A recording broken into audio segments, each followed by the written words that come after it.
2022 বিশ্বকাপের অবিস্মরণীয় ফাইনালে ফ্রান্সকে হারিয়ে 36 বছর পর বিশ্বকাপ জিতেছিল আর্জেন্টিনা। লুসাইল আইকনিক স্টেডিয়ামে হয়েছিল সেই ম্যাচ। 3 বছর পর আবার সেই লুসাইলে পা রাখবেন মেসি।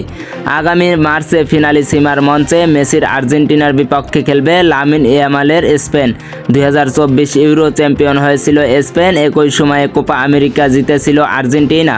সেই দুই চ্যাম্পিয়নকে নিয়ে হবে এবারের ফিনালিসিমা। ইউরোপীয় ফুটবল সংস্থা উয়েফা বৃহস্পতিবার এ তথ্য জানিয়েছে।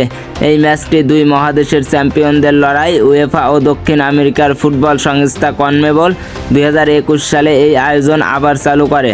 তখন তারা 2 বছর পর পর বিশ্বকাপের পরিকল্পনার বিরোধিতা করেছিল। 2022 সালের ফিনালিসিমায় আর্জেন্টিনা ইতালিকে 3-0 গোলে হারিয়েছিল। সেই ম্যাচের নায়ক ছিলেন লিওনেল মেসি।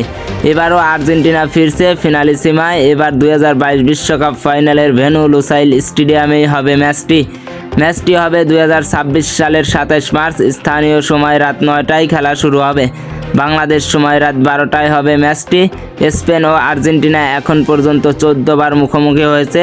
দুই দলই 6টি করে ম্যাচ জিতেছে। তবে সবশেষ লড়াইয়ে 2018 সালের মার্চে আর্জেন্টিনা 6-1 গোলে হেরেছিল স্পেনের কাছে। সে ম্যাচে খেলেননি মেসি। তারও আগে তার ক্যারিয়ারে 3 বার স্পেনের মুখোমুখি হয়েছেন মেসি। এক জয়ের বিপরীতে হার আছে 2টি।